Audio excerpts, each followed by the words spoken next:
Bismillahirrahmanirrahim. Assalamualaikum warahmatullahi wabarakatuh. Innal hamdalillah nahmaduhu wa nasta'inuhu wa nastaghfiruh wa na'udzu billahi min shururi anfusina wa sayyiati a'malina may yahdihillahu fala mudhillalah wa may yudlilhu fala hadiyalah. Asyhadu an la ilaha illallah wa asyhadu anna Muhammadan abduhu wa rasuluhu la nabiyya ba'dah. Alhamdulillah, puji syukur kita panjatkan kepada Allah Subhanahu wa taala di mana pada kesempatan hari ini kita bisa berkumpul bermuajahah bersilaturahim dalam ruang virtual, insya Allah dalam agenda yang dimuliakan Allah Subhanahu wa taala, yaitu virtual parenting orang tua siswa kelas 7, 8, dan 9. Insya Allah tema yang akan kita angkat pada kesempatan pagi hari ini adalah menjadi orang tua cerdas dan tangguh di masa pandemi. Ya, jadi melihat tema yang akan kita bawakan memang luar biasa ya Ayah Bunda ya. Karena memang ketika kita ada di rumah di kondisi seperti ini, maka kita harus betul-betul siap, betul-betul memiliki kekuatan, ketangguhan yang luar biasa untuk senantiasa mendampingi putra-putri kita untuk belajar dari rumah, PDR atau PJJ, seperti itu. Salam dan salam semoga tercurah limpah kepada kedua hasanah kita Rasulullah Muhammad Sallallahu Alaihi Wasallam, pada para keluarga sahabatnya, dan mudah-mudahan kita termasuk bagian dari umat yang istiqomah mengikuti sunnah-sunnahnya hingga yaumil qiyamah. Amin ya rabbal alamin. Ayah bunda yang dirahmati Allah Subhanahu wa taala, kesempatan pagi hari ini ada baiknya kita buka dengan lafaz basmalah bersama. Bismillahirrahmanirrahim. Baik, perkenalkan saya Zainal. Mungkin untuk yang orang tua kelas 7, ini pertama kali kita bertatap muka meskipun di ruang virtual.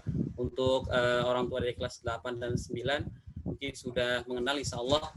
Jadi salam kenal dari saya pribadi untuk orang tua murid dari kelas 7. Selamat bergabung di SMP Tasukriah. Baik, untuk menambah lebih berkah agenda kita pada kesempatan pagi hari ini, maka kita dengarkan tilawatil Quran, insya Allah akan disampaikan oleh Ustadz Kiki Taqiyul Huda SPDI. Kepada beliau dipersilakan. Ustadz Kiki sudah hadir? Ustadz Kiki sudah hadir? Sudah, Ustaz? Ya, alhamdulillah. Tafadhal Ustadz Kiki. Baik. Assalamualaikum warahmatullahi wabarakatuh.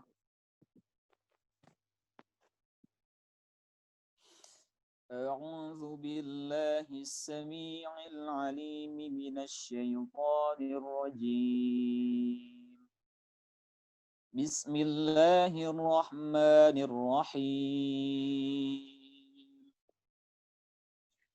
سابقوا إلى مغفرة من ربكم وجنة عرضها كعرض السماء والأرض أعدت للذين آمنوا بالله ورسله ذلك فضل الله يؤتيه من يشاء والله ذو الفضل العظيم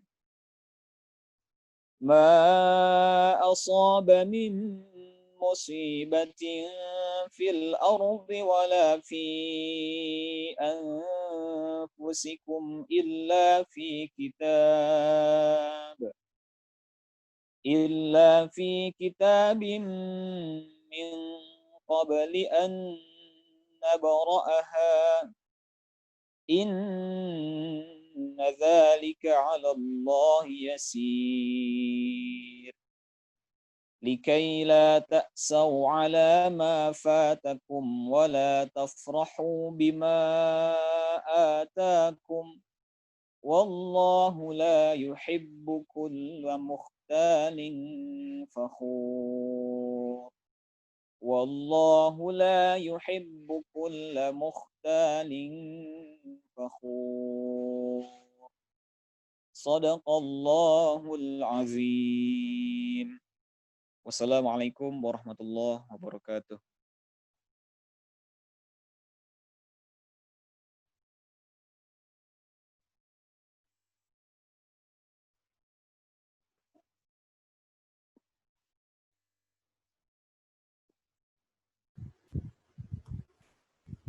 Alhamdulillah, jazakallah khair kepada Ustadz Kiki Takil Huda yang telah membacakan beberapa ayat Al-Quran. Mudah-mudahan dengan diawali tilawah memberikan berkah kepada kegiatan kita pada kesempatan pagi hari ini.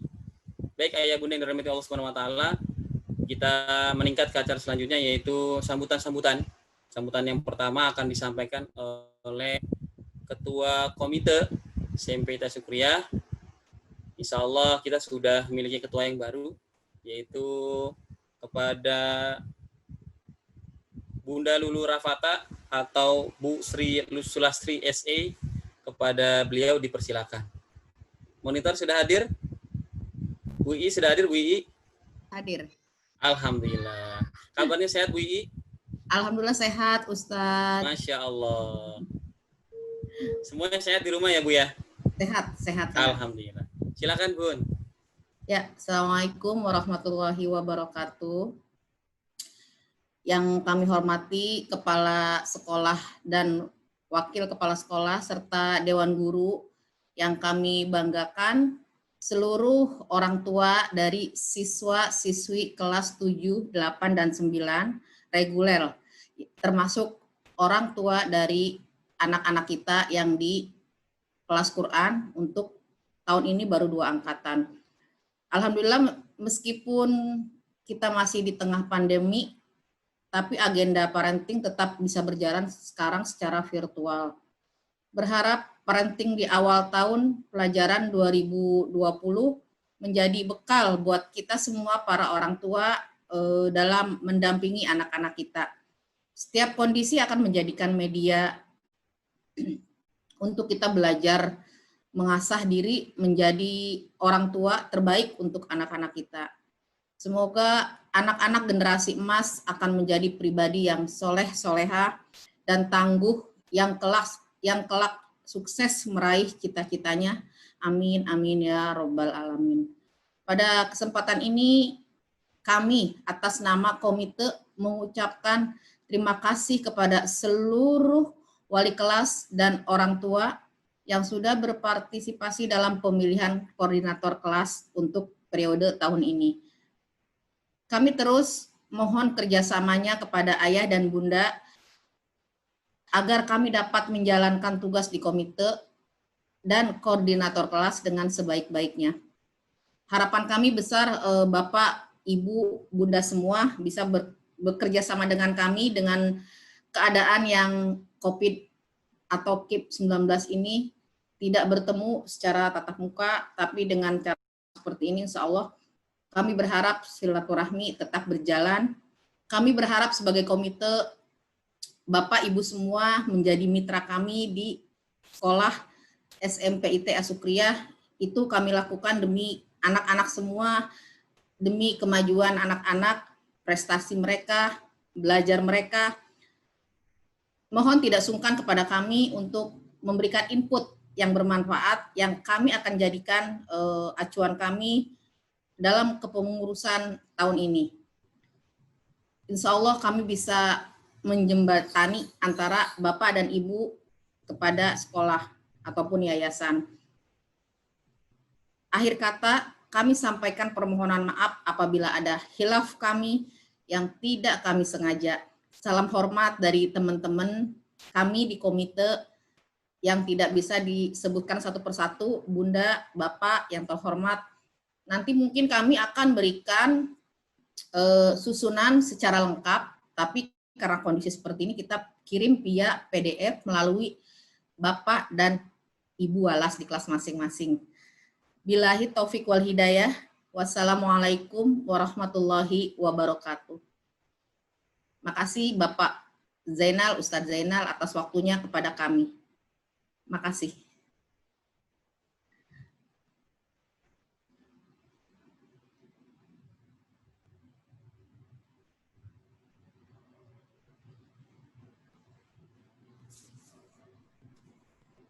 Jazakillah khair kepada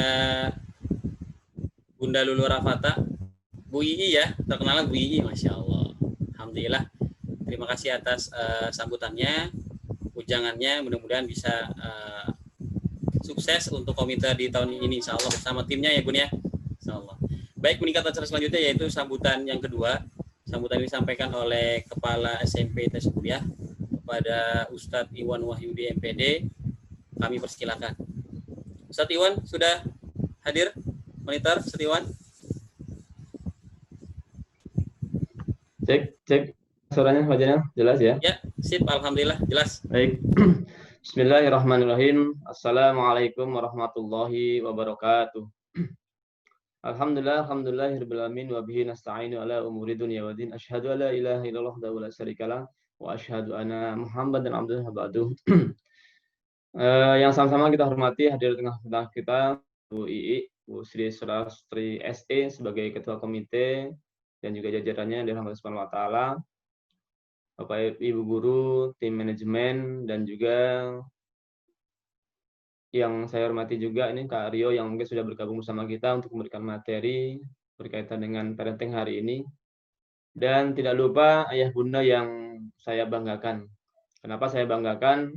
Karena saya yakin bahwasanya ayah bunda semuanya nanti akan berjuang bersama-sama kita untuk melawan pandemi COVID-19 ini, sehingga perjuangan, doa, usaha kita semuanya nanti dijabah Allah Subhanahu wa taala, dan insyaallah kita bertemu kembali di SMP yang kita cintai.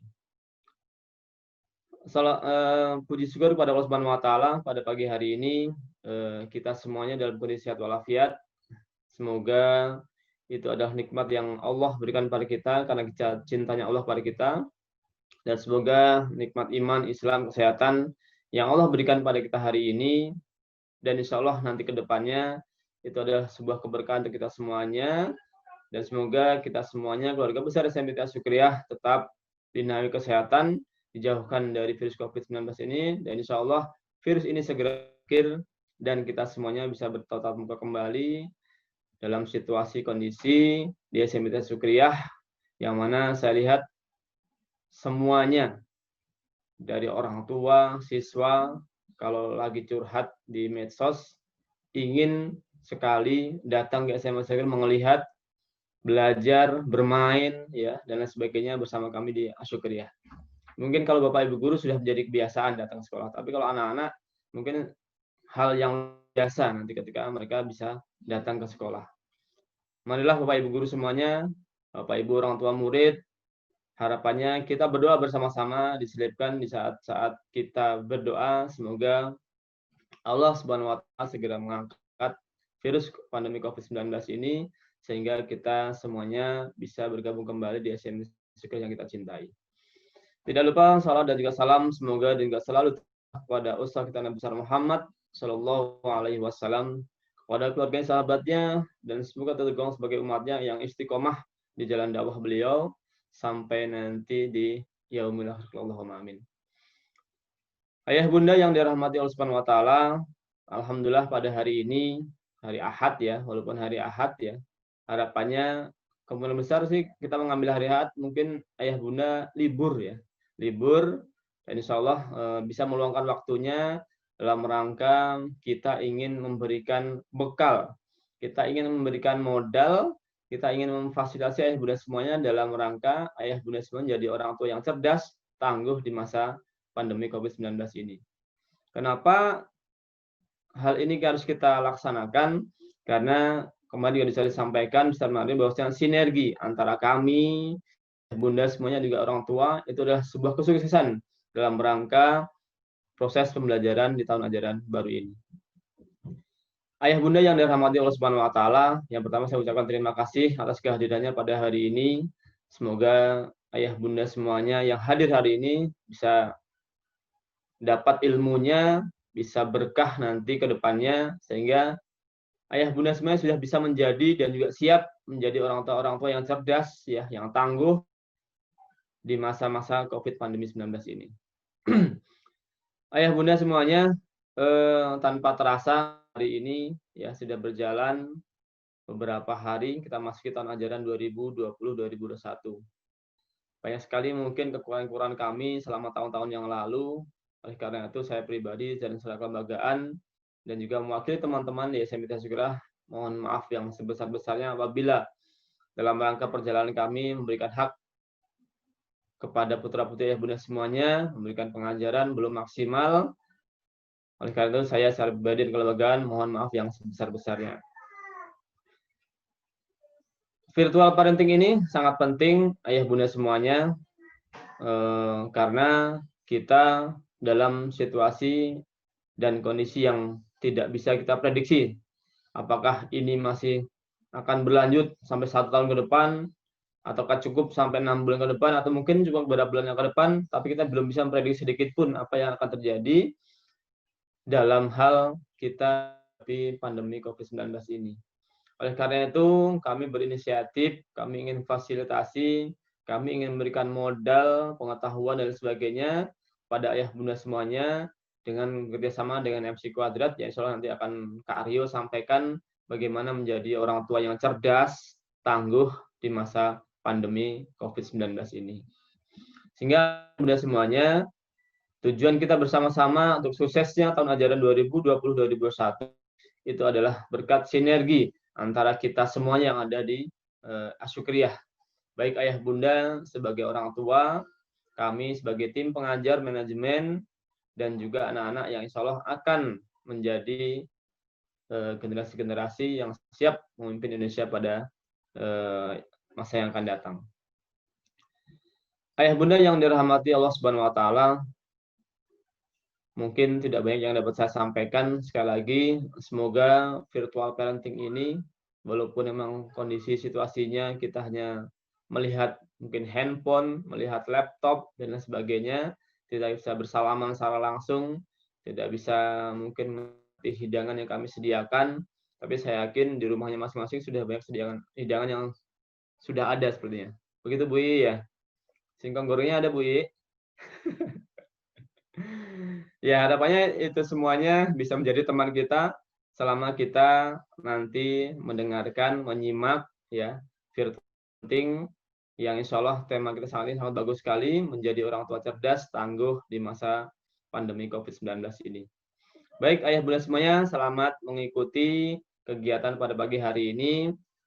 Saya harapkan disimak sebaik-baiknya sehingga perjalanan tahun ajaran 2020-2021 yang mungkin 1 semester ke depan kita masih dalam bentuk daring, online, PJJ atau BDR, semoga bisa sukses sehingga tujuan pendidikan yang kita canangkan yaitu menjadikan anak-anak menjadi generasi Qurani yang berprestasi dan berkarakter Islami, insya Allah akan segera terwujud.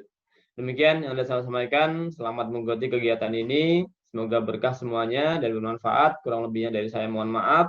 Assalamualaikum warahmatullahi wabarakatuh. Terima kasih Pak Zainal atas waktunya. Salam buat Bapak Ibu semuanya. Waalaikumsalam warahmatullahi wabarakatuh. Jazakallah khair kepada Ustaz Iwan Wahyudi atas sambutannya. Alhamdulillah kita ada di acara inti yaitu virtual parenting orang tua siswa kelas 7, 8, dan 9. Juga termasuk kelas khusus Al-Quran. Kalau saya lihat di sini di partisipan itu yang sudah bergabung, alhamdulillah jumlahnya 213 peserta. Dari total keseluruhan siswa itu kurang lebih 410. Jadi setengahnya ya. Jadi kami berharap kepada ayah bunda yang belum bergabung mungkin bisa segera bergabung, yang mungkin bisa colek-colek temannya, yang mungkin bisa WA sahabat-sahabatnya yang belum join mungkin bisa dibantu untuk segera join, kita belajar bersama untuk menjadi orang tua cerdas dan tangguh di masa pandemi. Insya Allah itu tema kita yang kita angkat hari ini. Mudah-mudahan nanti kita dapat trik and tips dari MC Kuadrat, dari Kak Rio, bagaimana kita bisa menjadi orang tua yang cerdas, tentunya juga tangguh di masa COVID-19 seperti sekarang ini. Karena memang kita melihat kondisinya tadi seperti katakan Pak Iwan, itu orang tua pasti luar biasa.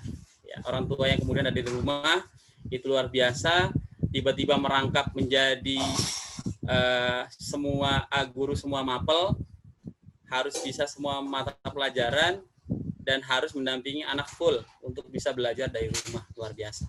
Oleh karena itu, nanti kita akan dengarkan tips and trick dari Kak Aryo berkenaan dengan menjadi orang tua cerdas, tangguh, dan kuat di masa pandemi. Baik, kita langsung saja ke acara inti. Kepada Kak Aryo, sebelumnya saya serahkan dulu ke Kak Fajar. Kak Fajar, monitor. Baik Pak Ustadz Zainal. Alhamdulillah. Kak Fajar sehat, Kak Fajar? Alhamdulillah sehat Ustadz. Alhamdulillah. Insya Allah Kak Fajar yang akan mendampingi jalannya materi yang akan disampaikan oleh Kak Aryo dari MC Quadra. Monggo, silakan Kak Fajar. Baik, Ustadz Zainal, terima kasih atas waktunya. Bismillahirrahmanirrahim. Assalamualaikum warahmatullahi wabarakatuh. Alhamdulillah, salatu wassalamu ala rasulillah, amma ba'du. Kami ucapkan selamat datang Bapak Ibu, Ayah Bunda di virtual parenting bersama MC Quadrat. Dan sebelum kita mulai, Bapak Ibu, Ayah Bunda, kami ucapkan terima kasih atas kehadirannya hari ini, menyempatkan waktu. Alangkah baiknya kita membaca surat Al-Fatihah. Mudah-mudahan dengan bacaan surat Al-Fatihah terbuka semua pintu keberkahan pertemuan hari ini, walaupun di ruang virtual. Untuk itu sama-sama kita baca ala hadhihi niyyah wa ala kulli niyatin shalihah. Al-Fatihah.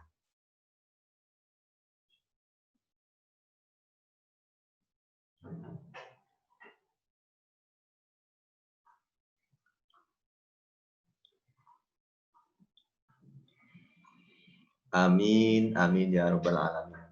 Baik, Ayah Bunda, Bapak Ibu semua, sebelumnya kami mengucapkan terima kasih untuk Ustadz Iwan Wahyudi MPD selaku Kepala Sekolah STMPIT Asyukriyah yang memberikan sambutannya di awal.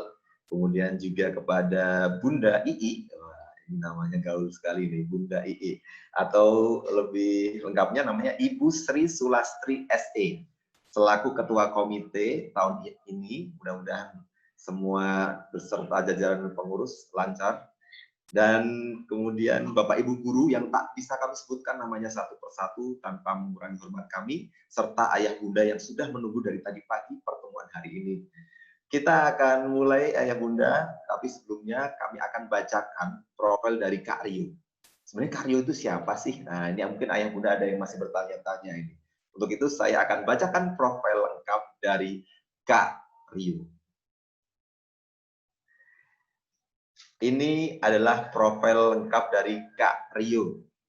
Kak Rio dengan nama lengkap Anrio Marfizal, CEO Mental Coaching Karakter atau disebut dengan MC Quadrat. Kak Rio dengan pengalaman training lebih dari 800 kelas di Indonesia, telah mengisi di kelas internasional maupun nasional di seluruh wilayah Indonesia dari Sabang sampai Merauke. Untuk international training, Kak Rio pernah mengisi di Malaysia, Singapura, dan Jeddah, Arab Saudi. Dan ini dua karya terbaik yang alhamdulillah bestseller Bapak Ibu. Yang satu, Responsible Parents, buku spesial untuk ayah bunda. Yang kedua adalah Responsible Teacher, spesial untuk orang tua anak-anak di sekolah, untuk Bapak Ibu guru. Dan alhamdulillah, ini pengalaman training kami, Bapak Ibu, pengalaman training MC Quadrat bersama perusahaan-perusahaan terbaik di Indonesia.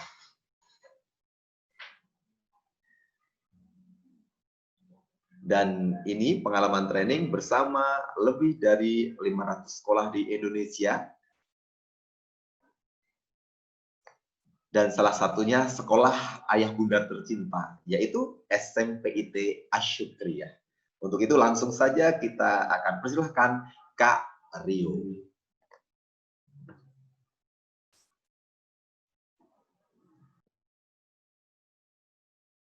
Ya, oke. Bismillahirrahmanirrahim. Assalamualaikum warahmatullahi wabarakatuh. Alhamdulillahirabbil alamin, asyhadu alla ilaha illallah wa asyhadu anna Muhammadan abduhu wa rasuluh. Allahumma sholli ala Muhammad wa ala ali Muhammad, la haula wala quwata illa billahil aliyil azim. Mudah-mudahan semua orang tua, guru yang hadir di sini, mudah-mudahan putra-putrinya bisa jadi jalan kebaikan dunia akhirat untuk kedua orang tuanya. Amin. Bisa membawa kedua orang tuanya masuk surga.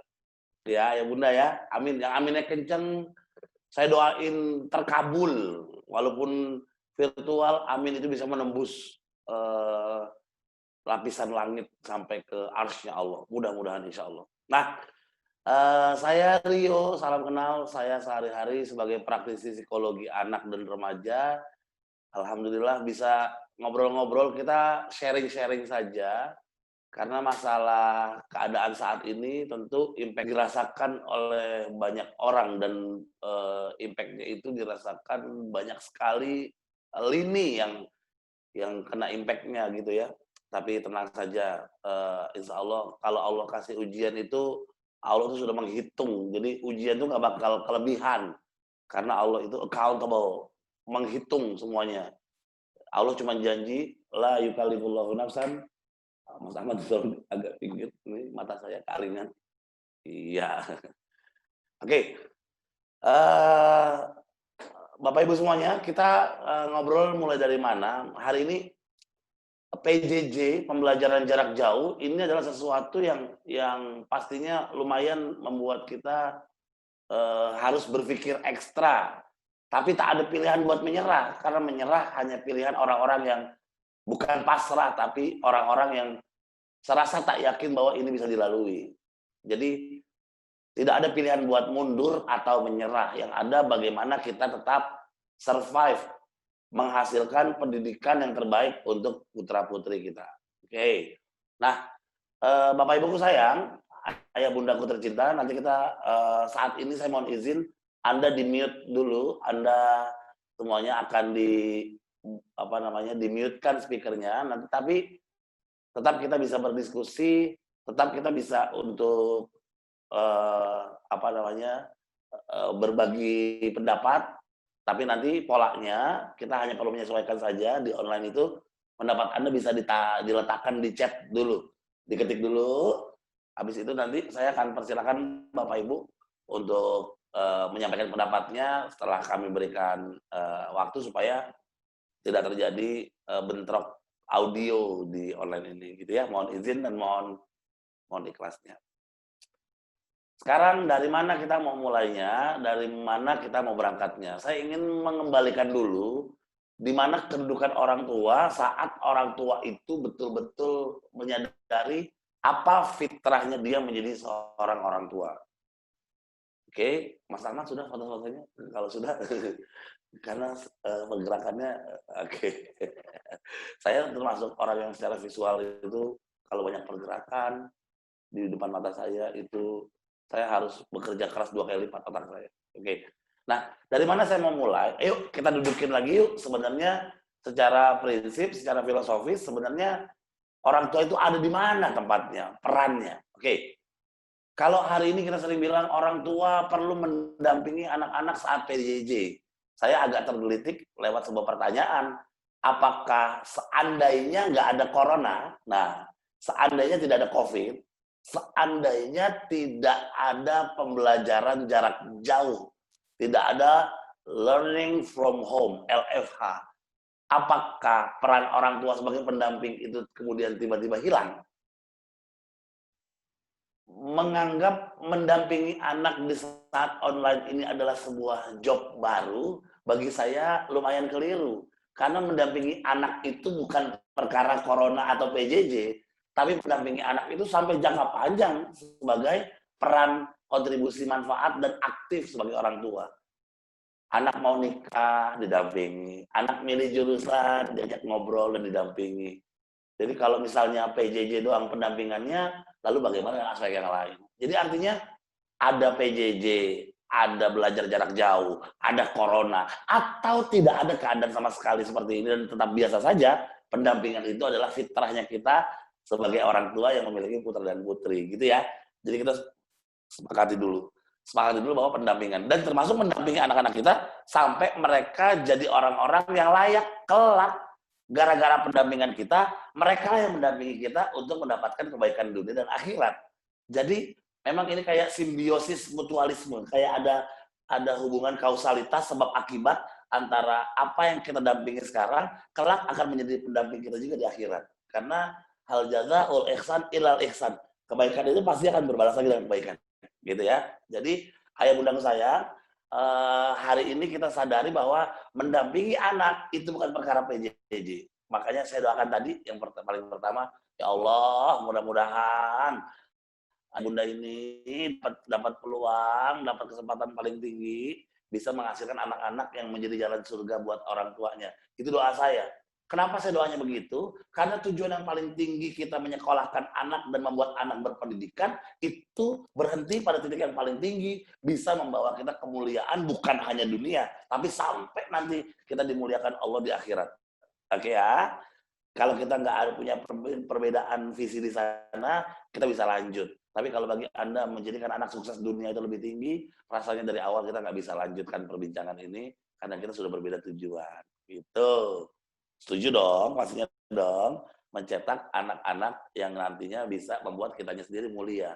Jadi sebagai orang tua mendampingi anak adalah sebuah keniscayaan, sebuah hal yang pastinya perlu kita jalani. Kenapa? Karena apa yang kita dampingi sekarang itu akan menghasilkan sesuatu yang akan mendampingi kita. Itu hukum sebab akibat yang sangat jelas yang dijanjikan oleh Allah. Oke, itu satu dulu. Setuju sekali kata Bu Siti Aisyah sama Pak Suradi. Mantap. Setuju sekali. Ya, memang saya yakin Anda setuju. Saya yakin kita sama. Makanya Anda memilih sekolahnya Asy-Syukriyah, tempatnya orang-orang yang bersyukur, insya Allah ya. Jadi di Asy-Syukriyah itu memang perkumpulan orang-orang, komunitas orang-orang yang gampang bersyukur harusnya. Jadi sebenarnya masalah PJJ ini di Asy-Syukriyah itu nggak terlalu masalah, terlalu berat. Kenapa? Karena mereka sudah tahu sebagai konsep syukur, mereka tinggal mengutilisasi atau memberdayakan semua yang Tuhan kasih, karena niat Tuhan tidak pernah buruk. Oke, selamat datang orang-orang yang bersyukur di Asy-Syukriyah ya. Nah, dalam konteksnya itu, maka akhirnya peran kita sebagai orang tua, bagaimana membuat anak itu meringankan kita juga dan meringankan dirinya. Maka jadi anak-anak yang terbaik. Karena penelitian mengatakan anak baik jauh lebih prospektif masa depannya dibandingkan anak pintar. Logika gampangnya, lebih mudah memintarkan orang baik, lebih mudah bikin pintar orang baik daripada memperbaiki orang pintar. Nah, dikunyah dulu pelan-pelan. Lebih gampang membuat pintar orang yang memang dasarnya sudah punya karakter yang baik daripada memperbaiki karakter orang yang terlanjur pintar.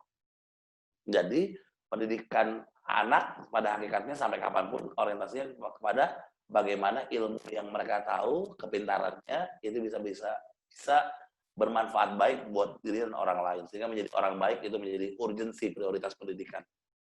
Nah, ketika kita sudah sama di sini, maka apa peran kita sebagai orang tua untuk mendukung itu? Ayah bunda, halo ayah bunda. Jadi kalau ada yang masih ada aktivitas lain, fokus dulu ya ayah bunda ya. Jadi biar nanti takutnya kalau miskomunikasi kita akan banyak sekali yang perbedaan yang seolah-olah sudah disatukan, padahal hanya gara-gara perbedaan sudut pandang. Oke. Nah, sekarang bagaimana akhirnya kita menyadari fungsi kita sebagai orang tua di PJJ ini. Ingat, pendampingan ini bukan perkara corona, ini perkara sebuah kehormatan bagi orang tua yang mau mendampingi anak-anaknya sampai nanti mereka jadi orang yang berhasil secara karakter dan secara keilmuan. Nah, permasalahannya mendampingi anak untuk bisa berpendidikan sampai akhirnya menghasilkan mereka anak-anak yang berkarakter, itu nggak mungkin tanpa sinergi antara sekolah dan orang tua. Nah, setelah saya dudukkan kembali fitrahnya orang tua sebagai pembimbing dan pendidik, jadi orang tua bukan hanya pencari nafkah, tapi juga akhirnya menjadi pendamping atas pendidikan anak. Itu satu, tanpa ada corona sekalipun. Fitrahnya memang begitu yang Allah ciptakan. Yang kedua, saya ingin mengembalikan fitrah kedudukan antara pendidikan sekolah dan pendidikan rumah. Ternyata, satu hal yang perlu kita sadari juga, sekolah itu sebenarnya bukan sistem utama dalam pendidikan. Saya ulang, school is not main system in the life or in character learning. Sekolah bukan sistem utama dalam pendidikan anak. Sekolah adalah support system, sistem pendukung dari sebuah pendidikan. Nah, karena keadaan yang sudah berlangsung puluhan tahun, bahwa belajar itu di sekolah, guru itu terbatas hanya guru-guru yang mengajarkan bidang studi. Akhirnya kita terbiasa berpikir bahwa pendidikan utama adalah sekolah. Padahal tidak. Dari mana datanya? Sekolah semahal apapun, oke, kita pelan-pelan. Sekolah semahal dan secanggih apapun, oke, seandainya tidak disupport oleh orang tua tentang pendidikan karakternya, anak itu tidak mungkin bisa bertumbuh karakternya. Jadi kalau ada orang tua yang bilang, saya kan sudah bayar mahal, saya kan udah bayaran, harusnya sekolah dong yang tanggung jawab. Itu keliru, sangat keliru. Karena saya sudah meriset, saya sudah observasi lebih dari 500 sekolah. Saya bisa membuktikan sekarang, tidak ada satupun sekolah yang bisa membangun karakter anak dengan sangat baik tanpa kolaborasi dengan orang tuanya. Bahkan kadang-kadang sekolah yang bagus sekalipun, itu justru ketika sistem di rumahnya nggak bagus, anaknya nggak punya perubahan yang signifikan. Bahkan bisa hancurnya lebih cepat. Bayangin sekolah di Asyukriyah, anaknya diajarin untuk baca Quran, bisa ngaji, bisa sholat, akhirnya tahu bagaimana ritual-ritual yang akhirnya bisa membawa mereka kepada pelatihan kehidupan nyata. Tiba-tiba diajarinnya berbulan-bulan, difahaminya berbulan-bulan. Itu bisa selesai dalam hitungan detik ketika nyampe rumah, ternyata dia ngelihat, kok ayahnya nggak bisa ngaji, akhirnya dia mikir lagi, nanya ke ustadznya di sekolah, Pak Ustadz, bapak saya nggak bisa ngaji, tapi kayak-kayak aja tuh. Ustadz kayaknya bisa ngaji tapi kayaknya nggak sekaya bapak saya. Selesai kita mendidik karakter. Atau mau pas lagi WFH seperti ini, sholat Jumat misalnya, anaknya ngajakin, ya ayah sholat Jumat tuh sholat Jumat. Terus kata ayahnya, udah kamu duluan aja lah, ayah udah pernah. Terus selesai kita belajar sampai berbusa tentang bagaimana beribadah sama Allah. Artinya, makanya saya sebagai praktisi yang juga sering menangani anak-anak yang kategori bermasalah, ternyata satu basic masalah yang paling dasar adalah sistem pendidikannya tidak disupport contoh-contoh terapan yang bisa kita lakukan di rumah. Makanya hari ini kita tahu bahwa kembalikan lagi esensi pendidikan, bahwa pendidikan utama itu bukan pada sekolahnya, tapi pada keluarganya. Jadi kalau boleh gampangnya, seandainya keluarga Anda punya sistem pendidikan internal yang sangat baik, maka nggak sekolah pun anak kita bisa survive. Itu ekstrimnya. Tapi kenapa kita perlu sekolah? Karena ada beberapa hal yang di waktu tertentu kita nggak bisa support. Maka sekolah sebagai supporting sistemnya. Tapi jangan sepenuhnya mengandalkan ke sekolah, karena utuhnya strategi kurikulum pendidikan karakter itu ada di rumah, gitu. Oke. Sampai sini boleh chatting dulu dong. Apa bisa gampang dipahami atau enggak gitu ya? Karena saya ngomong panjang-panjang ntar. Tadi apa parentingnya? Bagus sih. Apa isinya? Udah. Jadinya nggak guna juga saya ngomong panjang-panjang gitu ya. Yuk ketik dulu di chat. Kira-kira sampai sini oke, Anda paham dan jelas kata-kata saya gitu. Saya mau baca chatnya. Salam untuk Karyo dari abinya Rashid, Adin. Waalaikumsalam warahmatullahi. Mantap Karyo, makasih. Paham Karyo, Bunda Yasmin, jazakillah.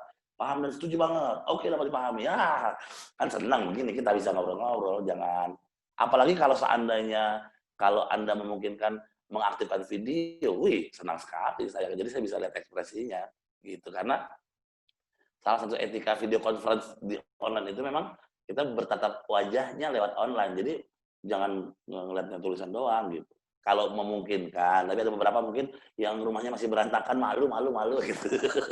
Nggak apa-apa deh, yang penting suara saya kedengeran gitu ya. Paham, sampai di dapur Om belum necis. Masih di dapur Om, saya dipanggil Om lagi ya, nggak apa-apa lah. Omnya untuk anak-anaknya ya, oke. Tapi Pak Rio setuju pendidikan anak yang utama adalah tanggung jawab ortu, sekolah hanyalah support. Pak Rio oke banget, makasih Ayah Fatan. Lanjut, oke. Ada berita lanjut, kita lanjut. Maka membangun keadaan bagaimana pendidikan ini bisa berjalan, ayo kita berpikir strategi apa yang bisa kita bangun di rumah, dan apa sebuah perilaku-perilaku praktis yang bisa sangat kecil kelihatannya, tapi sangat bisa membantu putra-putri kita untuk tetap menikmati pembelajaran meskipun online. Tapi kalau saya ditanya hari ini nih, Karyo, menurut Karyo itu online sama offline enakan mana sih? Saya nggak bisa jawab. Itu sama kayak ditanya begini, Karyo, apel sama jeruk enakan mana sih? Bisa nggak ngebandinginnya? Jawabannya pasti selera dong. Kalau saya kebetulan memang tidak terlalu suka apel, ya saya bilang enakan jeruk. Meskipun saya juga nggak terlalu suka jeruk sebenarnya, tapi ya dibanding apel, ya saya lebih suka jeruk. Nah, membandingkan dua hal yang berbeda itu cukup sulit. Jawabannya pasti tentang selera. Dan setiap orang bisa berbeda. Nah, kenapa banyak orang seleranya itu lebih suka belajar lewat tatap muka langsung? Karena bertahun-tahun nggak ada pilihan pembelajaran itu ya ke sekolah dan tatap muka. Tiba-tiba kita dihadapkan oleh keadaan semua itu tak bisa terjadi dan mau nggak mau harus terima. Jadi sekarang pembahasannya bukan enakan offline, udah nggak bisa lagi. Karena enak nggak enak, bagaimana lagi, emang udah harusnya online. Karena yang pengen begini itu bukan sekolah. Sekolah juga guru-guru bilang, Karyo ngajar di online itu ya ampun, challenge banget. Kita biasanya ngomong sama anak, apa kabar nak? Sekarang ngomong depan kamera, cuma lensa bulat doang. Ditanya apa kabar, dia diem aja lagi. Guru juga punya tantangan besar. Apa kabar? Depannya kamera diem aja, benda mati. Sementara selama ini mengajar langsung dengan benda hidup. Tentu ini hal yang challenge juga buat guru-guru. Udah gitu orang tua juga ngerasain kalau sekali-sekali ketemu anak atau paginya sekolah, itu kayak waktunya itu bisa se-efektif mungkin ketika ketemu sama anak. Ketemu mulu, ketemu tiap hari, dan waktunya lebih panjang. Apakah jauh lebih terikat secara emosi? Beberapa setelah diteliti, ternyata malah makin menjauhi komunikasi. Makin sering ketemu itu ada sebuah perilaku yang muncul. Karena sering ketemu itu rumusnya 4L. Lu lagi gitu. Jadi karena keseringan ngeliat, akhirnya kesel aja terus bawaannya gitu loh. Ada aja gitu yang salah gitu. Entah anak yang marah, ngambek, entah ibunya yang ngomel. Pokoknya ada aja deh kalau sering ketemu mah gitu. Tapi nggak apa-apa, tenang aja. Itu yang harus kita jalani sekarang. Jadi kita nggak bisa berangkat dari kepentingan bagaimana kita memilih lebih enak mana. Bukan di situ diskusinya. Tapi bagaimana kita tahu kondisi seperti ini membuat kita pilihannya terbatas, bagaimana memaksimalkan pembelajaran yang mau nggak mau, suka nggak suka. Ini adalah sebuah kebijakan nasional yang kalau sekolah nanti misalnya Asukria pengennya ketemu, tiba-tiba ngelanggar struktur ngelanggar kebijakan, ya nanti sekolahnya malah ditutup lebih lama gitu ya. Jadi ini bukan keinginan kita. Nah sekarang gimana caranya how to optimizing pembelajaran di rumah, gimana cara mengoptimalkan pembelajaran di rumah. Nah keadaan dulu ya, realitasnya ya, kita ngomong nggak usah tinggi-tinggi banyak teori lah, yang penting aplikatif. Begini realitasnya dulu. Realitas gini. Corona dampaknya ini kan sebelum pembelajaran jarak jauh juga pasti berdampak kepada keadaan usaha banyak orang. Sistem apalagi yang berbisnis itu lumayan kerasa banget. Bahkan saya sendiri begitu corona datang itu drop secara emosi, drop secara finansial, shock, kaget karena begitu cepatnya. Tiba-tiba. Bahkan saya masih ingat karena saya ulang tahun tanggal 25 Maret dan sebelum saya ulang tahun beberapa hari tanggal 18-an itu corona dinyatakan masuk ke Indonesia. Itu kesel banget karena istri saya waktu itu udah pernah janji pengen beliin hadiah ini kursi yang bisa nyender tuh buat tidur enak tuh, gara-gara corona akhirnya nggak jadi. Itu stres yang pertama itu sebenarnya. Gara-gara corona nggak ada hadiah ulang tahun sampai hari ini. Padahal istri saya sudah janji dari ulang tahun sebelumnya, nanti tahun depan aku pengen beliin tapi ternyata gara-gara corona semua mimpi-mimpi itu hilang. Itu contoh kecil. Tapi banyak sekali impact gara-gara COVID-19 ini akhirnya membuat sirkulasi yang biasa Anda dapatkan nggak Anda dapatkan, yang biasa Anda lakukan tak bisa Anda lakukan, pasti berpengaruh kepada income. Nah, orang tua banyak yang stres, ya wajar begini. Jangan orang tua, orang muda, lansia, stres semua ngadepin keadaan kayak begini. Gitu. Nah, udahlah lagi dalam keadaan unstabil gitu, nggak stabil, lagi pusing, aduh gimana ini sekolah terus berjalan, anak-anak kebutuhannya, anak-anak kan nggak bisa mencukupi kebutuhan perutnya dengan motivasi. Ayo nak, yakin nak, kita masih berhasil. Emang lapar bisa dimotivasi. Motivator kadang-kadang ngomongnya, kita masih berhasil. Ya berhasil, cuman kita puyeng juga mikirin gimana strateginya gitu kan. Nggak bisa menghadapi corona cuman pakai tren-tren motivasi. Emang kenyang dengerin kata-kata mutiara gitu. Nah, kita lagi berpikir gimana caranya how to build up, gimana caranya kita membangun apa namanya ketenangan, karena impact kalau kitanya belum stabil, ya bagaimana mungkin anaknya bisa dapat kestabilan. Nah, banyak orang tua yang sampai hari ini mungkin merasa belum bisa stabil karena serangan corona mungkin lumayan besar. Sudahlah, dulu sebelum corona juga sering marah-marah, apalagi ada corona, udah makin gak stabil lah sudah. Akhirnya lelah, namanya orang lagi stres, bunda, ayah, halo, namanya kita lagi stres, itu lelah itu akan jauh lebih cepat datang. Rumus psikologisnya adalah kalau kita stres, tubuh kita akan melahirkan hormon yang namanya kortisol. Kortisol itu memacu tubuh kita untuk detak jantung lebih cepat, aliran darah lebih cepat, jadi cepat ngos-ngosan, cepat capek, cepat kesel. Jadi anak itu di rumah bukan dapat pendampingan, malah dapat efek dari kekesalan yang sebenarnya basicnya kita karena belum stabil menghadapi keadaan ini. Bayangin deh, kalau kita lagi capek, kita lagi pusing, anak ngomong apa aja salah kan? Coba pikirin baik-baik. Anak ngapainnya salah, cuma bilang, bunda mulu. Ah, nggak bisa banget sendiri deh. Salah lagi, padahal baru ngomong bunda doang. Udah gitu, yang kasihannya kalau beberapa anak-anak yang usia SD, TK, SD kelas 3, itu kan masa-masa mereka harus banyak bergerak, banyak bertanya, banyak ngungkapin pendapat. Emak bapaknya puyeng. Aduh, ini ke depan bagaimana ini, gitu kan. Anaknya lagi aktif-aktifnya. Itu keadaan yang sangat-sangat mengkhawatirkan. Ada keadaan di mana ada seorang ibu gitu udah masak gitu siang-siang, karena zaman corona ini masaknya juga harus diatur, efisien gitu kan.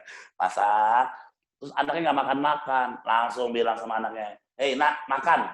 Bunda udah masak itu, udah jam 1, makan." Tiba-tiba anak pinter ini nyeletuk begini, "Bun, sebenarnya aneh deh Bun. Kenapa aneh-aneh? Makan itu sebenarnya karena jam 1 atau karena lapar sih Bun?" Nah loh, tapi kalau kita lagi capek, jawabannya pengennya cepat-cepat aja. "Bun, makan itu karena jam 1 atau karena lapar?" Bunda yang lelah, ayah yang lelah, jawabnya simple, tapi nyelkit, berisik. Tinggal makan aja repot. Nah loh, kalau kayak begitu coba, belajar apa itu anak yang nggak pusing? "Bun, makan itu karena jam 1 atau karena lapar sih Bun?" Berisik. Masih untung disiapin makan. Kamu tahu nggak, gara-gara corona kayak gini masih banyak orang yang nggak bisa makan. Hah? Tinggal makan aja repot deh. Makan udah. Kata anaknya, waduh, pertanyaan nggak kejawab, tapi malah diomelin. Kita pengen anak kita berkreasi, kita pengen anak kita aktif, kita pengen anak kita kreatif, tapi kondisi kayak gini, jangan bawel ya. Nah, kita kan kayak melanggar doa kita. Ya Allah, Rabbana hablana min azwajina wa dzurriyyatina qurrata a'yun waj'alna lil muttaqina imama. Ya Allah, anak-anak biar enak kelakuan dipandang mata. Ya Allah, anak-anakku nanti biar jadi orang pintar supaya bisa menjadi pemimpin untuk orang-orang yang bertakwa. Doa kita sering tuh begitu. Anaknya pintar ya Allah, anaknya pintar ya Allah. Tapi kalau bisa jangan bawel-bawel ya Allah. Ya bagaimana caranya? Anakku pintar ya Allah, tapi kalau bisa nurut-nurut aja ya Allah, nurut-nurut aja. Ya gimana caranya? Rata-rata anak pintar malah seringkali banyak bertanya, kritis dia. Kitanya lagi capek, kitanya nggak siap. Alih-alih mereka dapat jawaban, mereka malah dapat omelan. Nah, keadaan psikis yang seperti ini sering terjadi di zona PJJ. Udah gitu, besoknya kata gurunya, besok kita belajar lewat Zoom ya, dalam keadaan yang nggak stabil, diomelin, kemudian anaknya belajar. Nah, itu yang menjadi hal yang berat banget untuk kita punya metode sebagus apapun ketika anak tidak punya energi untuk masuk ke dalam zona belajarnya, gitu loh. Nah, apa yang bisa kita bantu sama orang tua? Sebagai orang tua kita bisa bantu apa? Bisa bantu menguatkan energi. Saya nggak setuju kalau orang tua juga harus menguasai pelajaran biologi, fisika, gara-gara anaknya PJJ. Yo, orang kita kagak bisa, dulu aja pas sekolah kita jelek nilainya, sekarang suruh ngajarin. Ayo nak, kita belajar hari ini belajar apa? Matematika. Sini, ayah ajarkan matematika. Kata anaknya, kok diajar sama ayah matematika lebih sulit daripada buku panduan. Kita nggak bisa masuk dalam area teknis di sana. Tapi apa yang bisa kita lakukan? Kita harus selesaikan diri kita tentang perasaan stres kita di masa pandemik ini. Saya tahu Anda sedang dalam tahapan penyesuaian dalam banyak hal, tapi kalau ingin menyelamatkan anak-anak, tugas kita sebagai orang tua bisa memberikan energi supaya anak-anak juga nggak ikut stres. Karena bisa dibayangin, ketika anak bilang, Pak JJ, kalau online tuh aku tuh nggak enak bun, ini apa namanya, nggak ketemu teman-teman, terus juga nggak ngerti pakai video-video, terus kita bisa bilang, emang bener tuh, lagian sekolah juga aneh deh, nggak mau. Akhirnya anak yang tadinya ke salah satu jadi 4 tuh, gara-gara dengar kita juga ikut mengeluh depan dia. Bisa nggak kita berperan untuk menyelamatkan mereka untuk tetap semangat belajar? Bisa.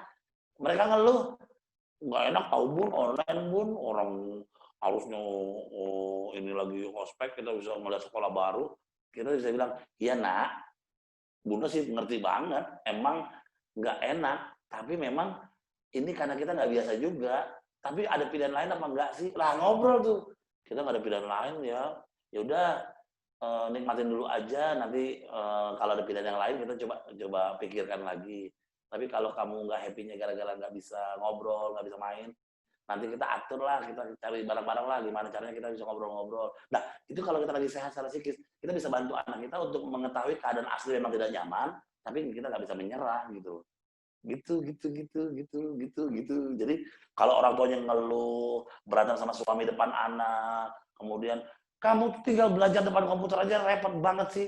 Kamu tuh nggak ngerasain kami tuh lebih repot nyari uang buat kamu.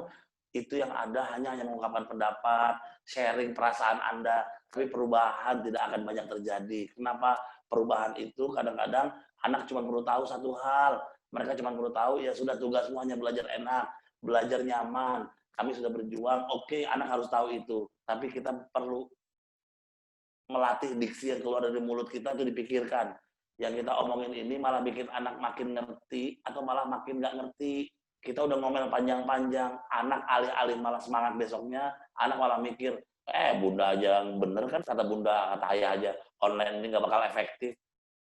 Ya, gimana anaknya bisa kuat kalau kayaknya online tuh nggak efektif lah ya, online tuh nggak efektif ya, ngobrol depan ibu, depan bapak, tapi anaknya dengar, online nggak efektif berarti ngapain serius-serius, orang tua kita aja bilang online nggak efektif, itu loh.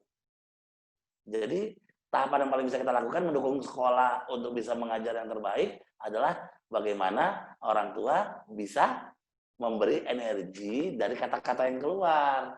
Tapi sekolah juga tolong upgrade. Yang bikin anak-anak bosan itu apa? Dipelajari, di riset. Belajar.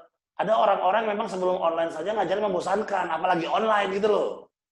Jadi guru-guru yang memang offline yang sudah membosankan, ayo belajar lagi karena online tantangannya lebih besar. Apalagi guru agama, kalau membosankan, anak-anak jadi bete sama agamanya. Karena anak-anak itu memang dunianya anak SMP, gimana sih? Nggak suka yang terlalu serius, nggak suka yang terlalu membosankan, nggak suka yang terlalu formal. Misalnya guru ngajar, Assalamualaikum warahmatullahi wabarakatuh. Qala Allah Ta'ala fi kitabil karim. Kata anak, ya elah Jumatan lagi nih hari. Gitu kan? Kadang-kadang sama anak kita langsung, hey anak-anak saya, what's up bro? Kadang-kadang bisa jadi begitu. Tapi kalau kitanya juga ngajarnya nggak diterima sama anak, terus selalu anak yang salah, kita bisa introspeksi. Jangan-jangan kita nggak diterima karena memang kemasan kita nggak layak diterima buat anak. Jadi ayo semuanya upgrade. Yang orang tuanya nguatin, yang guru-guru upgrade skillnya, bicara depan kamera, yang orientasi bisa diterima oleh anak. Jangan hanya sekedar berhenti, yang penting udah ngajar ini. Bukan itu sekarang. Tantangan kita bagaimana sekarang membentuk happiness dulu dalam belajar online yang tidak biasa seperti biasanya. Jadi sinergi itu yang berubah siapa? Ya sekolah sama orang tua. Dulu setelah saya teliti, yang paling bikin kesel di mata orang tua pada komplain, karena banyak banget guru yang udah nggak ada penjelasannya, tugasnya segambreng, waduh itu puyeng banget udah. Udah gitu kita nggak riset karakter orang tua, kan waktunya kadang-kadang dalam waktu buka email tugas itu misalnya sekolah bikin tugasnya per hari, tanggal 4, tanggal 5, tanggal 6. Tapi orang tua kadang-kadang bukanya sekaligus di tanggal 6. Ya sudahlah tuh, itu tugas semua. Jadinya komplain, ini kita jadi pusing. Entar anak nanya, Bun, ini gimana sih jawabannya, Bun? Emang nggak dijelasin? Nggak tahu, orang dapat tugas doang, pusing lah.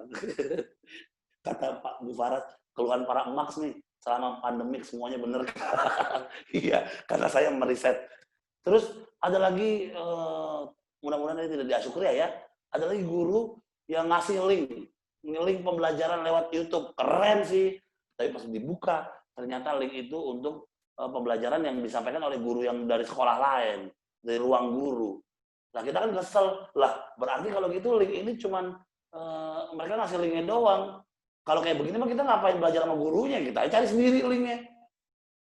Kita kan pendidik, kalau bisa jangan pakai link orang lain, kita bikin sendiri videonya. Biar anak-anak juga tahu, ya gue belajar sama gurunya nih. Ntar yang kelas 7 akhirnya tahu, oh udah kenal, kenapa selama ini videonya video gurunya. Lah kalau video belajar pakai ruang guru siapa itu? Ntar pas masuk, lah kok ini nggak ada di sekolahan yang ngajar saya biasanya, ayo. Lah kalau sekolahan metodologinya cuma ngasih link YouTube, berarti itu bukan guru, bukan sekolah, itu broker link namanya. Cuman dari channel ini diinformasikan ke ono, ya nggak bisa begitu. Tapi insya Allah syukurnya upgrade kok. Saya juga lihat beberapa gurunya, beberapa daftar di training kompetensi kami dan pengen berhasil gitu loh. Jadi kalau dulu kita masih pakai cara begitu wajar penyesuaian. Tapi kalau sekarang begitu memang tidak bisa dimaklumi lagi. Kalau ngasih link, tapi video pembelajaran dari orang lain. Nah, produksi pembelajarannya harus dari kita, karena kita yang paling tahu kualitas anak-anak kita. Gitu. Jadi, makanya saya itu orang yang nggak terlalu mendukung bahwa video conference itu, jadi gini Bunda, Ayah, ini biar satu visi sama sekolah.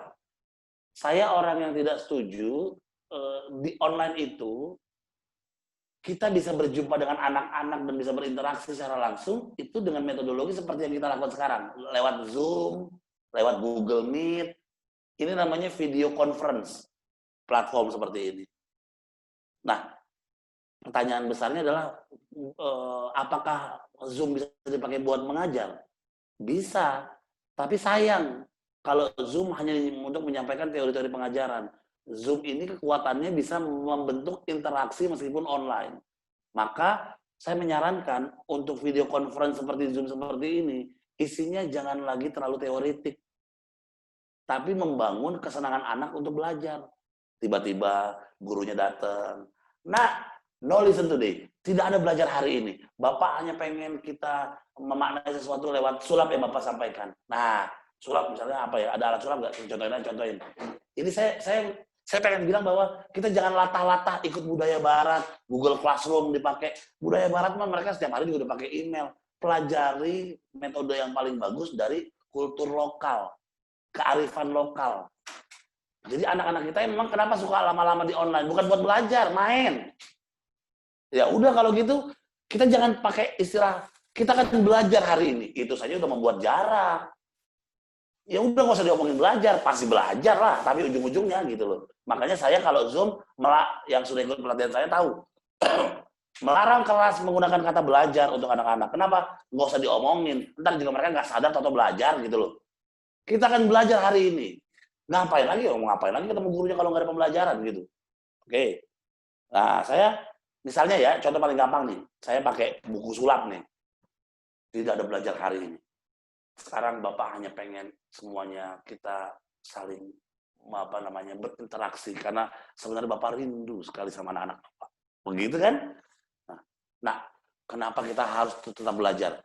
Meskipun kita tahu bahwa kita nggak perlu, kita kadang-kadang harus ke sekolah belajar, tapi Bapak akhirnya tahu gimana caranya walaupun kamu nggak suka, kamu harus tetap belajar. Belajar itu harga mati, nak. Belajar itu nggak boleh berhenti hanya di sekolah saja.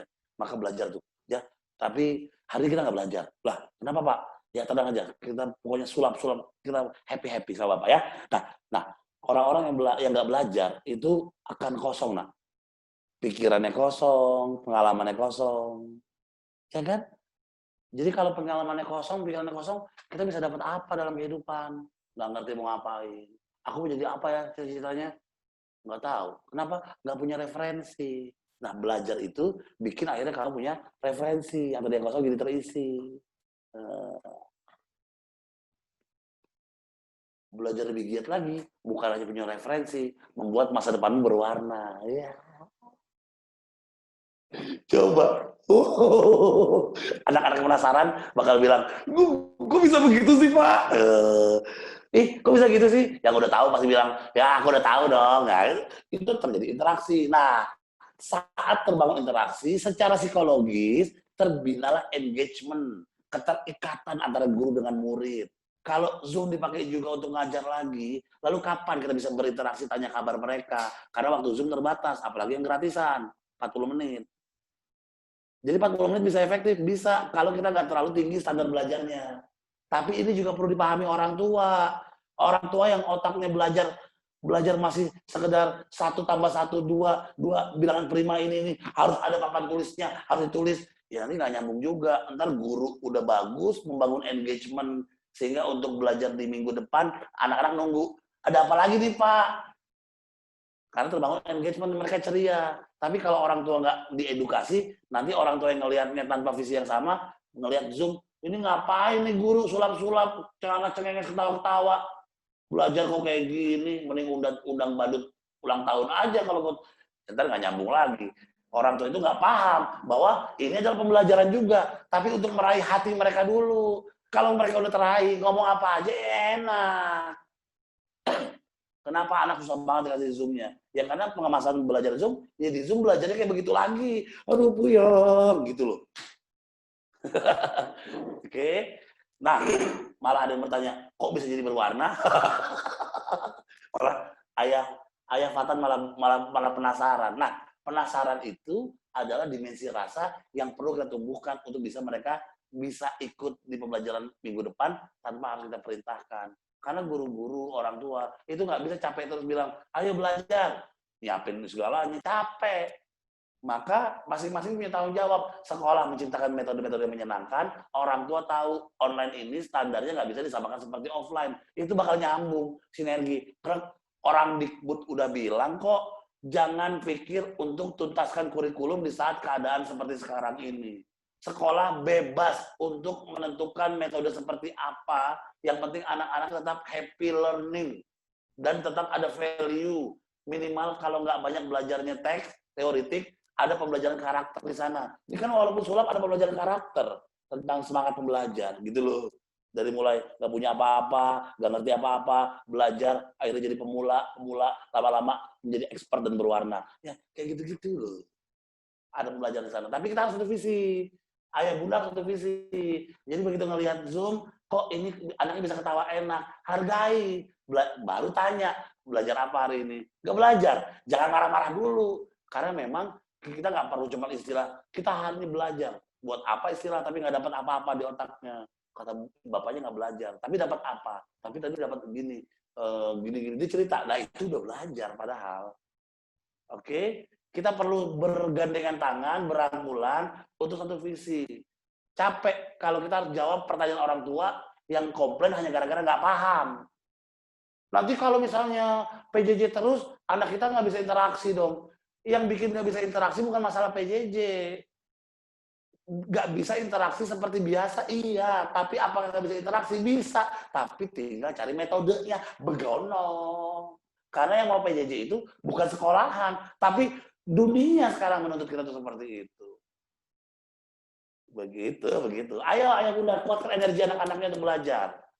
Ayo sekolah, kuatkan metodologi. Guru-guru yang membosankan, kalau bisa jangan ngajar dulu di kamera. Kenapa? Bikin anak nggak pengen belajar lagi. Matematika bisa bikin menyenangkan kok.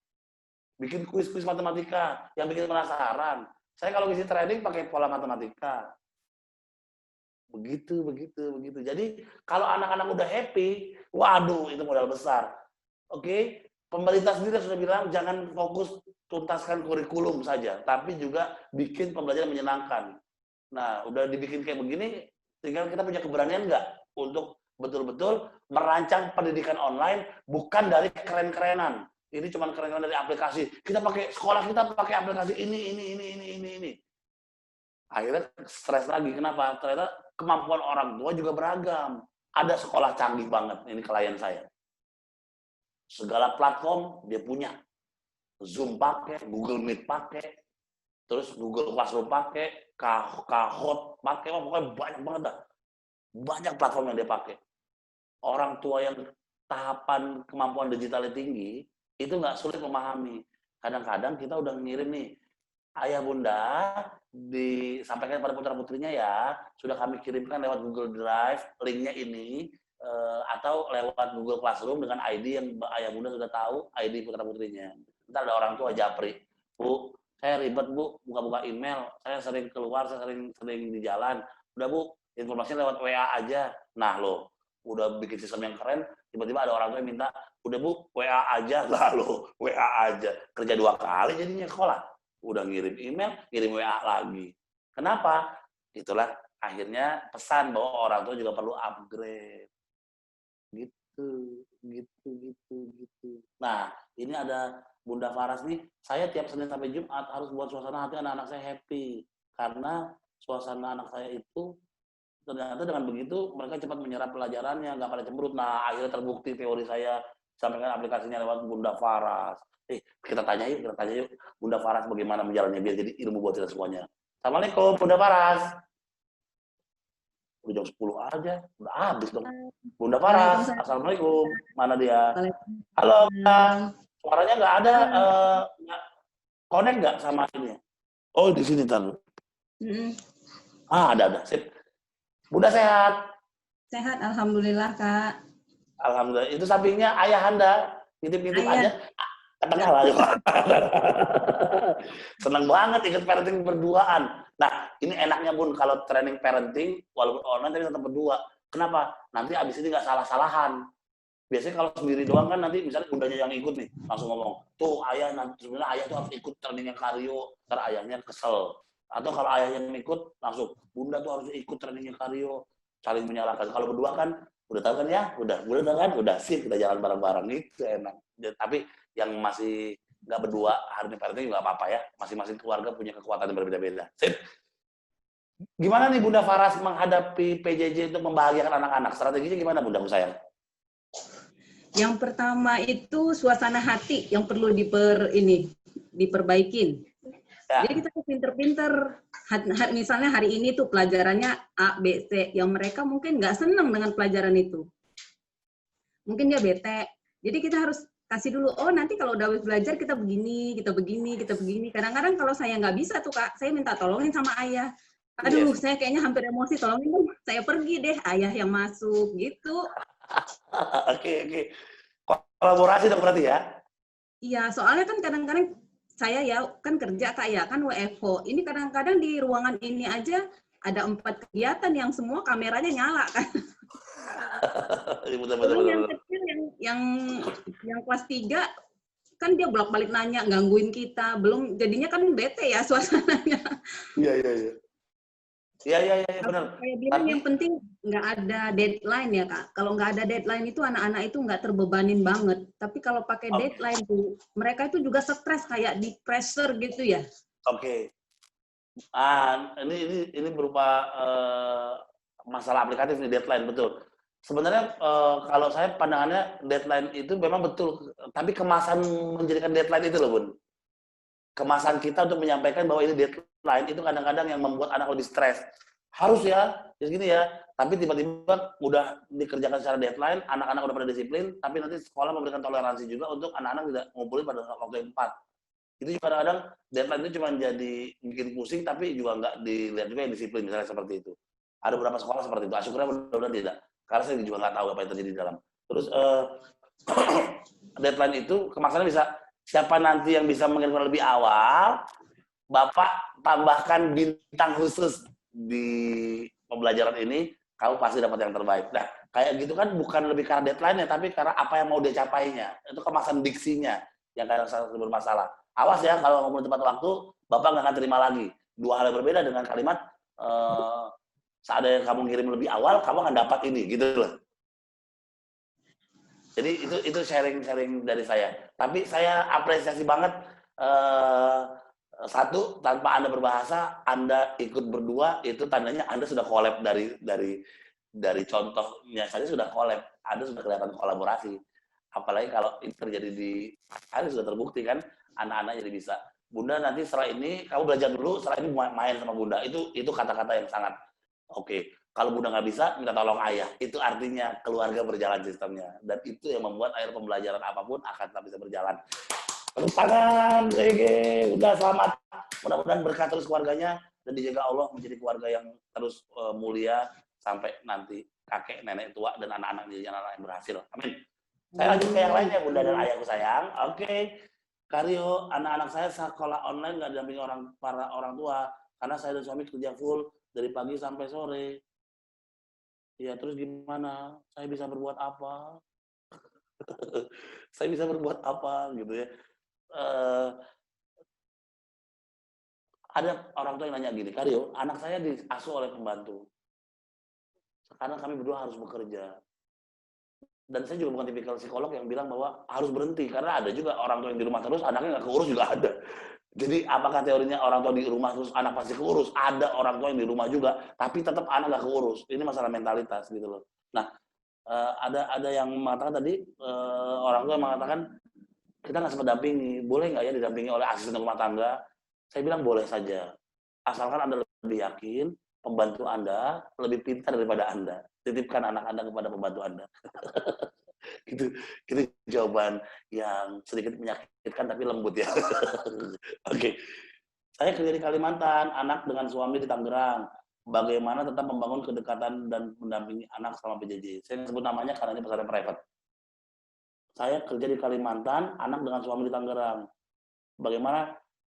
Berarti ibunya yang kerja di Kalimantan ya. Oke. Bunda, saya tidak ingin masuk ke dalam masalah ekonomi keluarga, tapi yang jelas ketika Anda masih memutuskan bekerja, berarti Anda masih di Kalimantan apalagi, pasti ada sesuatu kebutuhan yang secara ekonomi yang Anda perjuangkan. Saya nggak bisa bilang ini baik atau buruk, karena setiap keluarga punya konteks masalah yang berbeda-beda.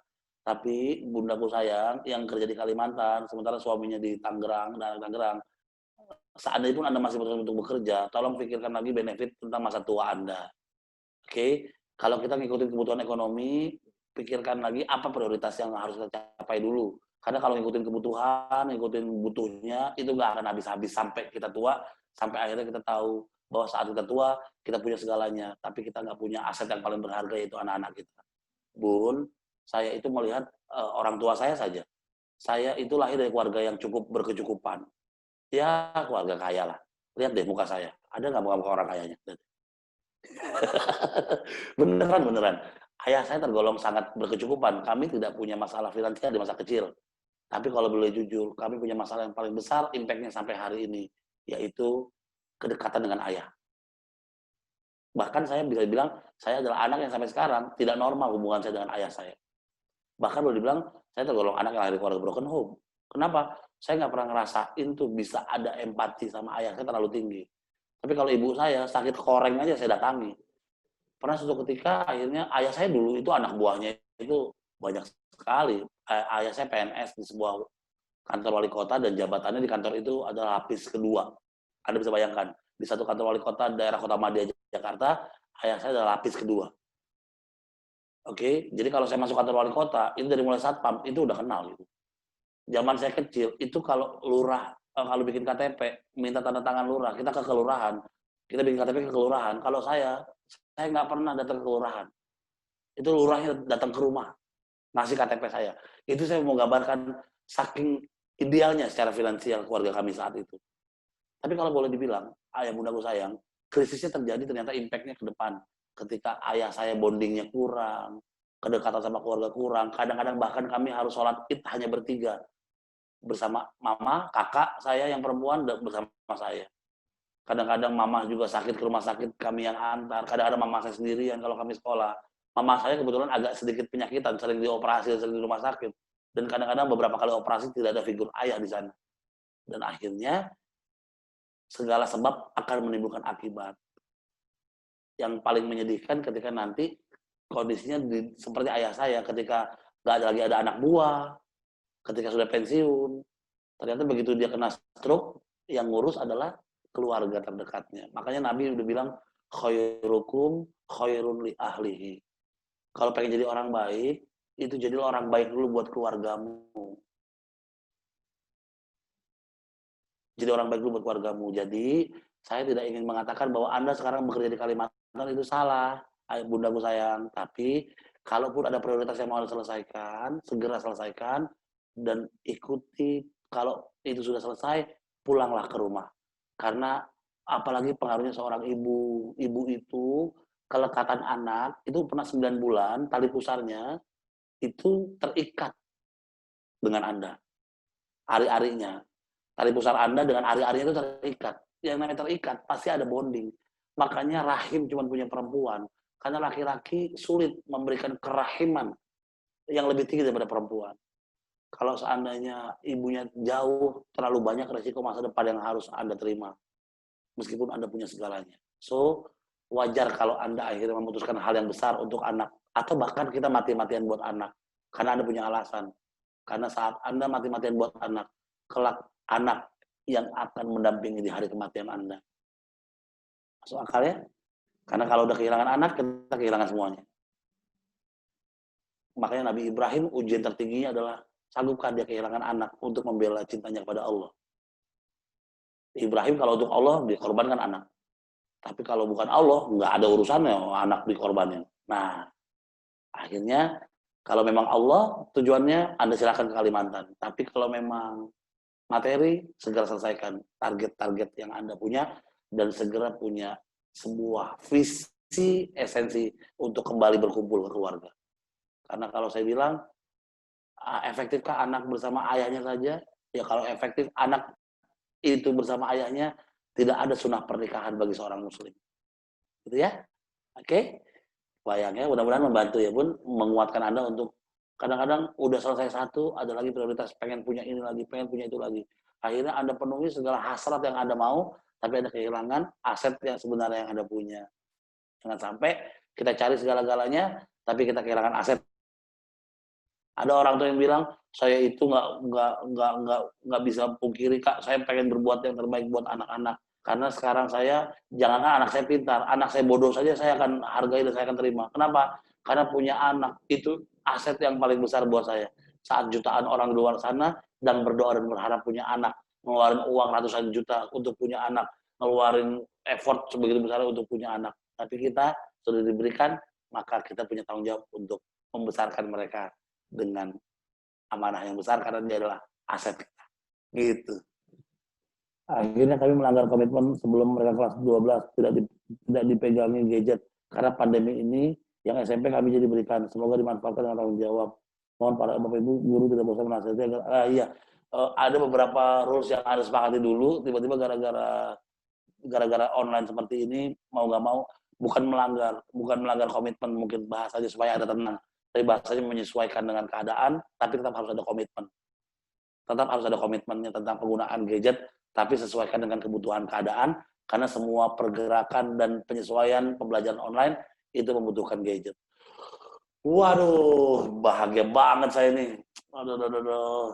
Selain deadline, mungkin sekolah juga bisa memberikan proyek. Proyek learning based on project itu juga sangat baik. Tinggal ayo kita challenge Asyukriah, tolong juga upgrading terus, lihat terus referensi-referensi baru dari project learning based on project. Itu ada satu project yang bisa diambil untuk beberapa mata pelajaran. Hal yang paling kita harus siasati adalah bagaimana setiap mata pelajaran tidak memberikan kontribusi tugasnya satu-satu. Maka harus ada kolaborasi. PPKN ada loh yang nyambung sama PAI, agama Islam. Matematika ada loh yang konsepnya bisa dipakai juga buat di fisika. Tinggal bagaimana akhirnya kurikulum bekerja lebih intens sekarang, lebih pakai dasar risetnya lewat app, biar anak-anak nggak terbebani, tapi belajar tetap efektif. Learning based on project. Anak-anak buat sesuatu, kajiannya bisa masuk dalam penilaian beberapa mata pelajaran. Bagus. Itu sudah saya sampaikan di beberapa sekolah-sekolah yang lain juga. Dan ini saran dari orang tua, berarti sangat peduli. Dari ayahnya Alden. Oke. Syukur jazakumullah khair, program tilawah, sholat sunnah, ya itu juga bisa kita lakukan. Apalagi kalau orang tuanya ikut juga controlling, karena kami nggak bisa ke sana. Kalau di sekolah, insya Allah Asyukri akan jaga itu. Tapi kalau tidak, di sinilah saatnya kita kolaborasi. Oke. Aduh, banyak banget pertanyaannya yang tidak bisa saya jawab karena keterbatasan waktu. Tapi yang jelas, mudah-mudahan apa yang saya sampaikan ini bisa membuat Anda punya energi untuk bisa tetap menjalani keadaan yang tidak ringan ini. Tapi kalau ini diberikan untuk kita, Tuhan tahu kita masih sanggup melaluinya. Bagi ayah bunda yang masih punya kendala di kendala-kendala mendapatkan impact dari corona, saya doakan Anda diberi kekuatan untuk segera survive menghadapi keadaan ini. Yang jelas kita nggak bisa mengeluhkan saja, karena mengeluhkan life must go on. Jadi go ahead, jalan aja dulu. Jadi demi anak-anak kita keluarkan semua ikhtiar kita, karena Allah janji semua apa yang kita berikan akan sama seperti apa yang kita dapatkan. Wa may ya'mal mithqala dzarratin khairan yarah wa may ya'mal mithqala dzarratin syarran yarah. Sudah jelas janji Tuhan bahwa semua energi Anda akan berbalik kepada Anda. Apakah itu kebaikan ataupun keburukan. Maka hal yang paling gampang, dampingi anak-anak untuk punya energi belajar yang baik. Sekolah, dampingi anak-anak untuk mencetak metode pembelajaran yang menarik dan menyenangkan. Maka ini bisa bersatu, membuat anak-anak tetap belajar, dan happiness. Happy bisa untuk mendapatkan masukan-masukan yang lain. Karena kalau ada stres, diomongin apa aja pasti mental-mental lagi. Oke? Rumahnya tetap membahagiakan, karena kita adalah pengendali keadaan, sekolah tetap terus belajar, upgrading guru-gurunya, supaya terus bisa tercipta kolaborasi yang indah. Anak cuma tahu bahwa belajar itu menyenangkan, maka setelah itu dia akan bilang bahwa saya adalah seorang yang tak pernah mau berhenti belajar. Kenapa?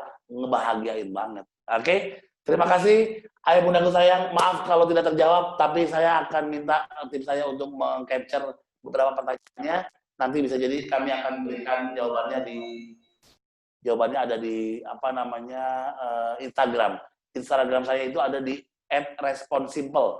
Itu tulisannya atas ini. Nih, responsimple yang di video saya. Mana dia? Nah, ini dia. Responsimple. Tanyain di situ, nanti kita akan jawab. Karena ini tempat yang memang saya buat di Instagram untuk curhatan guru dan curhatan orang tua. Oke. Usul sekali-sekali kalau diundang Zoom sama anak-anak, usul boleh silakan. Itu disampaikan ke Pak Iwannya ada di sini, jadi boleh disampaikan. Karena mengundang saya kan mungkin banyak pertimbangan, kurikulum dan terutama budgeting. Itu harus dipikirkan oleh sekolah ya. Oke. Terima kasih banyak semuanya. Saya mencintai semuanya. Sehat-sehat selalu ayah bunda ya. Sekolah juga terima kasih telah memperhatikan orang tua, memberikan pelayanan terbaik untuk orang tua. Terima kasih komite terus menjadi teman curhatnya para orang tua, sehingga curhatan itu bisa membuat konstruksi metodologi.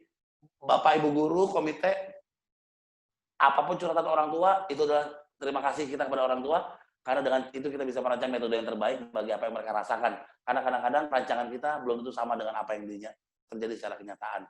Teori itu kadang-kadang nggak sama-sama apa yang terjadi di realitas. Maka dengan curhatan orang tua yang terbuka, kita bersyukur feedback itu membuat kita bisa ketemu sama metode-metode yang terbaik dan teraplikasikan di dunia nyata. Oke, sehat-sehat terus. Salam buat pasangan yang tidak ikut hadir. Salam buat bapaknya, buat istrinya yang tidak ikut hadir. Dan terutama salam sayang untuk putra-putrinya. Yakinkan mereka anak-anak yang hebat sampai nanti menghebatkan kedua orang tuanya. Muah, muah, muah. Assalamualaikum warahmatullahi wabarakatuh. Parenting, keluarga orang diurus, keluarga sendiri hancur. Saya mau jalan-jalan sama keluarga. Dadah.